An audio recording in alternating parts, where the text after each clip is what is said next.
ठीक है, तो अभी हमने लास्ट जो है वो ये कर लिया था कि किस तरीके से हिटलर जो है वो मतलब अब जो है वो उसने अपनी नाजी पार्टी बना ली थी, नाजी प्रोपेगेंडा जो है वो एस्टेब्लिश हो गया था और लोग जो है वो नाजी पॉइंट ऑफ व्यू को समझना शुरू कर दिया था।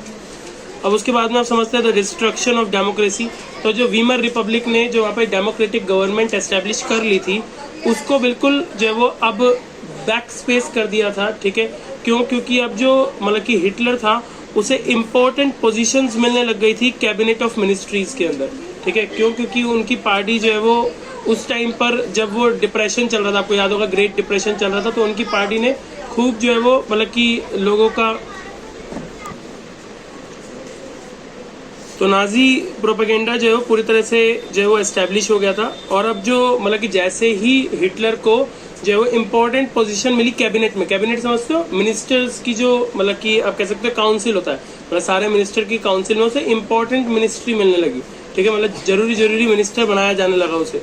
तो इससे क्या हुआ, जैसे ही वो पोजीशन में आने लगा उसने जो है वो डेमोक्रेसी को बिल्कुल साइडवेज कर दिया। ठीक है, क्योंकि वो खुद जो है वो ये फील करता था कि डेमोक्रेसी एक स्लो वे है, मतलब एक स्लो वे है, एक कम्युनिस्ट वे है जिससे कि टारगेट्स अचीव नहीं हो सकते, जिससे कि इजीली कोई भी कंट्री ग्रो नहीं कर सकता।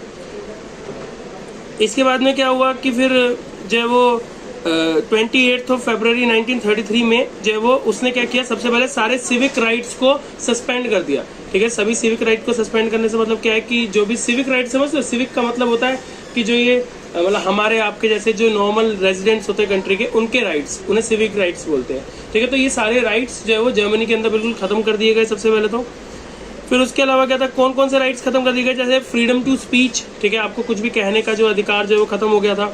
प्रेस और मतलब कि असेंबली का, प्रेस समझते ना, मतलब कि जो प्रेस मतलब ये जो आप कह सकते हो कि न्यूज़ चैनल्स होते हैं, न्यूज़ एंकर्स होते हैं, इन सबको जो है वो सेंसर्ड कर दिया गया था। सेंसर्ड करने का मतलब क्या है कि कुछ भी अगर ये छापेंगे, कुछ भी अगर ये दिखाएंगे अपने टीवी चैनल में, अपने अखबार में, अपने न्यूज़पेपर में, तो उससे पहले उन्हें जो है वो परमिशन लेनी पड़ेगी हिटलर से। ठीक है, तो वहाँ पे सेंसरशिप लगा दी गई थी। इसके अलावा असेंबली पे जो है वो रोक लगा दी गई थी। असेंबली का मतलब ये नहीं है, आप असेंबली का मतलब जानते हो स्कूल में इकट्ठा होना है ना, तो वो असेंबली का मतलब, वैसे असेंबली का मतलब होता है एक जगह पर इकट्ठा होना सबका। ठीक है, तो उसे असेंबली बोलते हैं। तो लोगों की असेंबली पर भी रोक लगा दी गई थी, मतलब कि लोग एक साथ, बहुत सारे लोग एक जगह पे इकट्ठे नहीं हो सकते।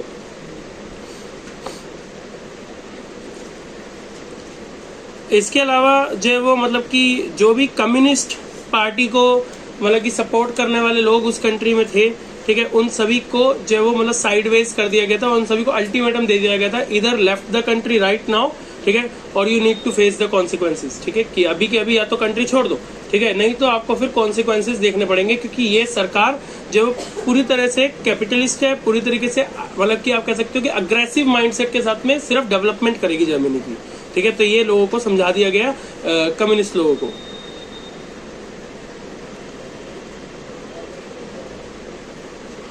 अब क्या हुआ, अब एक इकोनॉमिस्ट थे जिनका नाम था जैल्मर याचिट। ठीक है, इनको जो है वो रिस्पॉन्सिबिलिटी दी गई इकोनॉमिक रिकवरी की। ठीक है, तो अभी तक जो इकोनॉमी का नुकसान हुआ था उसका पूरी भरपाई करने की जिम्मेदारी इनको दी गई।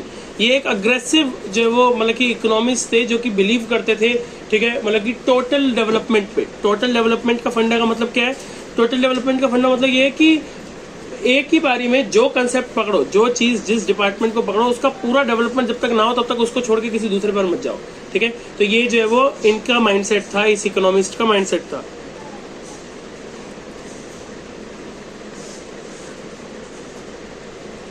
इसके अलावा हिटलर ने फिर क्या किया, अब हिटलर ने जो जो चीजें पहले जो मतलब कि छीन ली गई थी जर्मनी से, जो जो जगहें छीन ली गई थी, उन सब पे दोबारा कब्जा शुरू किया। ठीक है, जैसे उन्होंने राइनलैंड पर कब्जा कर लिया जो कि उनसे छीन लिया गया था, इस पर दोबारा कब्जा कर लिया हिटलर ने 1936 में। ठीक है, इसके अलावा ऑस्ट्रिया और जर्मनी को इंटीग्रेट कर दिया गया 1938 के अंदर, और इसमें एक स्लोगन भी बनाया गया। ठीक है, मतलब हिटलर का एक स्लोगन था, one people one empire one leader. ठीक है, और वो लीडर कौन था, हिटलर। इसके अलावा चेकोस्लोवाकिया जो है वो मतलब कि से भी जो है वो मतलब कि आप कह सकते हो कि लाइक सस्पेंड कर दिया गया था, कि मतलब चेकोस्लोवाकिया को भी इंडिपेंडेंटली मिला लिया गया था जर्मनी के अंदर। ये जो चेकोस्लोवाकिया है ना, इसके स्पेलिंग जो है वो अच्छे से पढ़ लेना, क्योंकि एक नंबर में आता है, क्योंकि किसी को इसके स्पेलिंग नहीं आते होते। मैं इसके स्पेलिंग पढ़ के सुनाता हूँ आपको। इसके स्पेलिंग क्या है? CZECHOSLOVAKIA। ठीक है, तो ये बहुत लंबा है और थोड़े अजीब स्पेलिंग है। ठीक है, तो इसीलिए कोई इसकी स्पेलिंग जज नहीं कर पाता, इसीलिए नाम सुन के भी अगर आप लिख भी दोगे ना तो भी स्पेलिंग गलत होंगे तो आधे नंबर कट जाएंगे इसमें। ठीक है, तो इसलिए इसके याद करना। हाँ, वेरी गुड वेरी गुड।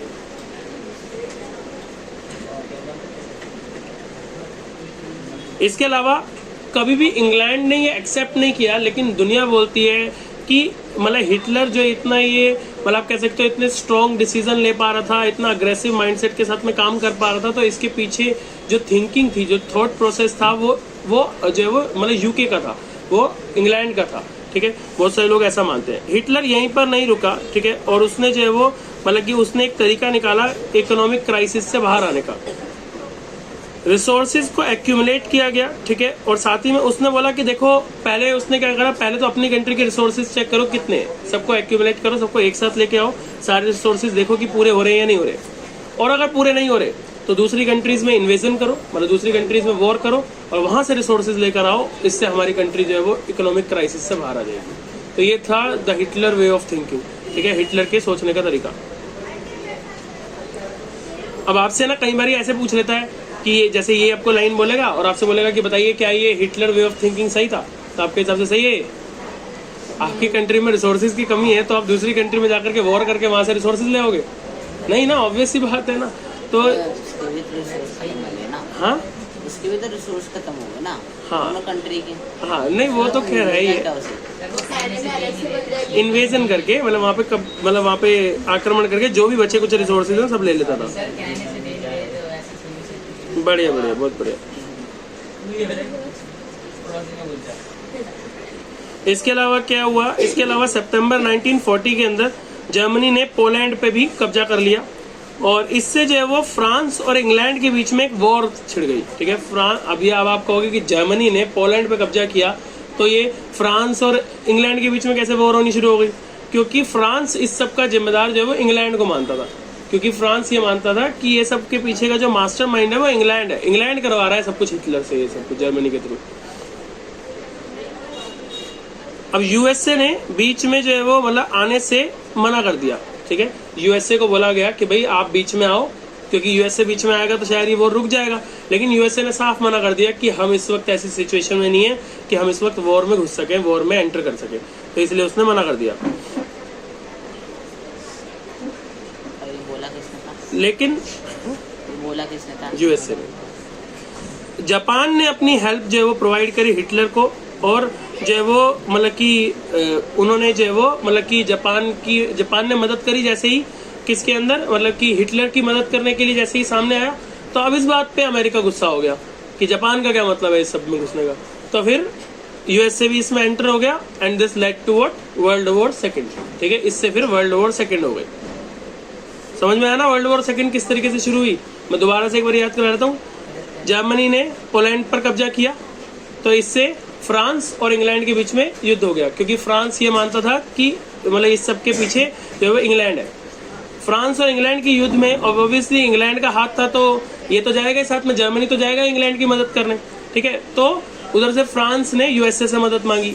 ठीक है, लेकिन यूएसए ने मना कर दिया पहले, लेकिन बाद में जब जापान भी मतलब कि इसके साथ आ गया, मतलब कि मतलब हिटलर के साथ में आ गया, जर्मनी के साथ में आ गया, तो फिर उधर से जो है वो यूएसए भी इसमें कूद पड़ा और ये एक वर्ल्ड वॉर बन गया। अब इसकी खत्म कैसे हुआ? ठीक है, तो वर्ल्ड वॉर खत्म हुआ 1945 के में, जिसमें हिटलर की डिफीट हुई, हिटलर हार गया। ठीक है, और साथ ही में जो है वो मतलब यूएस ने बॉम्बार्डिंग कर दी हिरोशिमा और नागासाकी में, जापान में। आपको पता है ना, न्यूक्लियर वेपन जो है वो छोड़ दिए थे। ठीक है, कहाँ पर? हिरोशिमा और नागासाकी में, जापान में। ठीक है, यूएस ने। ठीक है, तब से लेकर आज तक भी हिरोशिमा नागासाकी में जो बच्चे पैदा होते हैं ना, उसमें किसी के पैर नहीं होते, किसी के हाथ नहीं होते, किसी के आंख में दिक्कत है, मतलब कुछ ना कुछ प्रॉब्लम तब से लेकर आज तक हो रही है। हालांकि इस बात को जो वो 60 साल हो गए, 60-70 साल हो गए, लेकिन वहाँ पे इतना इम्पैक्ट है आज भी उस चीज़ का कि आज भी वहाँ की जो यंगर जनरेशन है उसको उसके कॉन्सिक्वेंसेस भुगतने पड़ते हैं। अब जो नाजी वर्ल्ड व्यू था, ठीक है, उसको समझते हैं कि नाजी वर्ल्ड व्यू क्या था। तो नाजी की आइडियोलॉजी के हिसाब से कोई इक्वालिटी जो है वो नहीं होनी चाहिए पीपल में, लेकिन मतलब कि अगर इक्वालिटी होनी चाहिए तो बस रेशियल इक्वालिटी होनी चाहिए, रेशियल इक्वालिटी समझते ना, मतलब कलर के बेस पर किसी के साथ भेदभाव नहीं होना चाहिए, लेकिन वो बोलता रहा कि इकोनॉमी के बेस पर तो भेदभाव होना चाहिए, और ये होना भी चाहिए। आप खुद सोचो, अगर सभी को सेम वे में ट्रीट किया जाएगा तो कोई मोटिवेट कैसे होगा आगे बढ़ने के लिए। आप सोचो, एक कंपनी में एक प्यून एंटर हुआ, ठीक है, और एक कंपनी में सीईओ एंटर हुआ। अगर दोनों को same level of respect, same level of accomplishment, same level of support मिलेगा तो जो मतलब कि पियोन है वो कभी आगे बढ़ने के बारे में सोचेगा ही क्यों? वो कहेगा मस्त हूँ यार, मैं तो, मेरी जिंदगी बढ़िया है कि नहीं। तो इसीलिए इकोनॉमिक लेवल पे डिस्क्रिमिनेशन को सपोर्ट करता था हिटलर, बट रेशियल लेवल पे डिस्क्रिमिनेशन को बिल्कुल सपोर्ट नहीं करता था।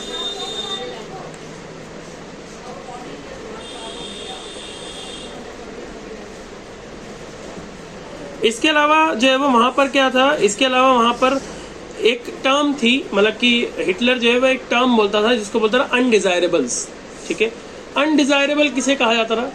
तो कंट्री के अंदर अगर कोई भी मतलब फिजिकली हैंडीकैप्ड पर्सन है, ठीक है, मतलब मान लीजिए कि उसे दिखाई नहीं देता, ठीक है, या फिर उसको चलना नहीं जाता, उसका हाथ नहीं है, या कुछ भी प्रॉब्लम है उसे, उन्हें अनडिजायरेबल कहा जाता था कंट्री में, इनकी कोई जरूरत नहीं है कंट्री को।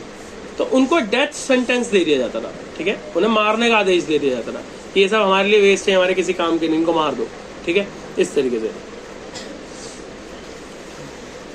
इसके अलावा वो चाहते थे कि जो सोसाइटी है वो पूरी तरीके से जो है वो मतलब कि किससे भरी हो, मतलब कि जिसके अंदर आर्यंस हो, नॉर्डिक्स हो, जिप्सीज हो, पोल्स हो, रशियंस हो, लेकिन कोई भी मिक्स ब्रीड नहीं चाहिए थी उनको। मिक्स ब्रीड समझते हो?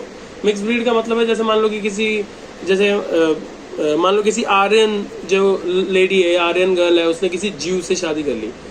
जीव भी एक तरीके की कास्ट है, मतलब निचली कास्ट को जीव कहा जाता है वहाँ पे, ठीक है। तो उन्होंने किसी जीव से शादी कर ली, तो उसको बोला जाता था कि ये एक जो मतलब कह सकते हो कि मिक्स्ड ब्रीडिंग है, ठीक है। तो ये जो मिक्स ब्रीडिंग थी इसको वो सपोर्ट नहीं करता था, और जो नया बच्चा इससे पैदा होता था उसको वो इमीडिएटली मरवा देता था, ठीक है। और वो साथ ही में जो ये ज्यूज होते थे इनको भी अनडिजायरेबल मानता था कि ये जो वो सोसाइटी में रहने लायक नहीं है, अनडिजायरेबल है, और इनको भी धीरे धीरे करके जो है मरवा दिया गया।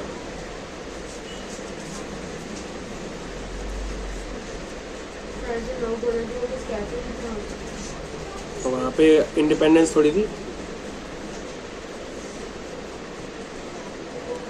अब 1933 से 1938 तक क्या हुआ, नाजी जो है वो टेरराइज किया गया, ठीक है। इसके अलावा जो है वो ज्यूज को मारा गया, ठीक है, और उन्हें ऑप्शन दिया गया कि या तो मार दिए जाओगे, नहीं तो कंट्री छोड़ के भाग जाओ।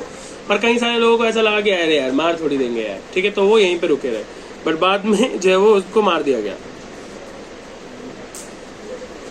तो उन्हें गैस चैम्बर बनाए गए, पोलैंड के अंदर गैस चैम्बर्स बनाए गए, ठीक है, जिसके अंदर उनकी मास किलिंग कर दी गई, ठीक है। एक ही बारी में 200, 250 ज्यूज को गैस चैम्बर में भेजा, गैस ऑन करी, मर गए, चलो और डालो और डालो और डालो, ऐसे करके।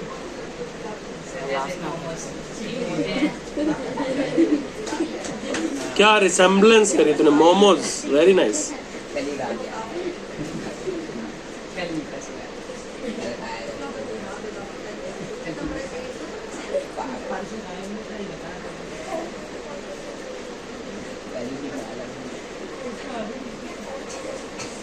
इसके अलावा क्या हुआ, मैंने अभी आपको बताया था कि मतलब जर्मनी ने जो है वो पोलैंड पर कब्जा कर लिया था। तो वहाँ पे पोलैंड के जो ऑथेंटिक लोग थे, वहाँ पे रहने वाले लोग थे, उनको जो है वो ये मतलब कि ऑप्शन दिया गया, मतलब कि ऑप्शन ये दिया गया कि या तो आप यहाँ पे रहो तो जर्मन हो जाओ, ठीक है, और अगर जर्मन नहीं हो सकते तो आप पोलैंड मतलब पोल्स बन के, पोल्स बोलते हैं ना पोलैंड में रहने वाले लोगों को बोलते पोल्स, तो आप पोल्स बन करके यहाँ पर नहीं रह सकते। इधर you need to become German, या फिर आप इस कंट्री को छोड़ दो, नहीं तो बाद में यहाँ रुक गए तो मार देंगे, ठीक है। तो फिर वहाँ के सभी लोग जो है वो छोड़ करके भाग गए, और उन सभी के जो घर थे, उनकी जो प्रॉपर्टीज थी, उनको जर्मन्स ने कंट्रोल में कर लिया, अपने कब्जे में ले लिया।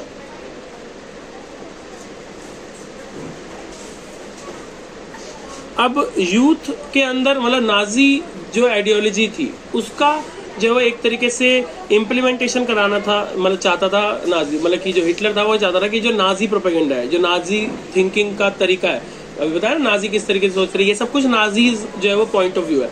तो ये जो नाजीज पॉइंट ऑफ व्यू है, ये सब कुछ स्कूलों से ही पढ़ाना शुरू करवाना जो है वो शुरू कर दिया था, ठीक है। हिटलर ने वो ये मानता था कि बच्चों को स्टार्टिंग से ही पता होना चाहिए कि जो ज्यूज हैं वो गंदे लोग हैं, इनको हमें मारना है, इनका हमें साथ नहीं देना है, ठीक है, और हमें जो है वो मिक्स ब्रीडिंग नहीं करनी, मतलब ये सब जो आइडियोलॉजी है, मतलब जो नाजी के सोचने का जो तरीका है, उस सबको वो स्कूल से ही पढ़ाना शुरू कर दिया उन्होंने।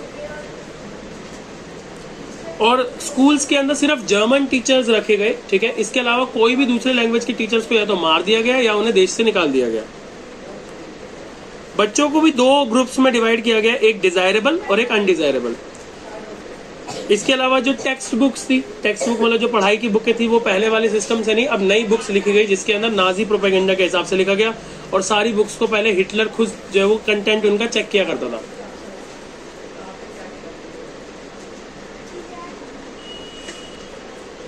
और इसके अलावा सभी जो बॉयज होते थे, ठीक है, उनको 18 इयर्स के बाद में नाजी पार्टी और जो नाजी आर्मी थी उसको ज्वाइन करना कंपलसरी था, ठीक है, मतलब वहां पे ये सिस्टम इंप्लीमेंट कर दिया गया था।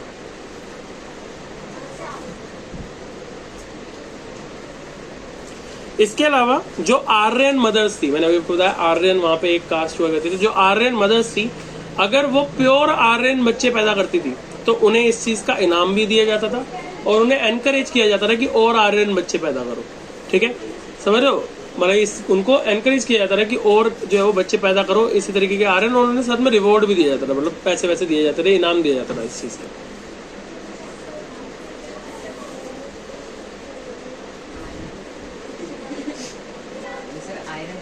हाँ, आयरन लोहे जैसे बच्चे पैदा करो, लोखंडी एकदम।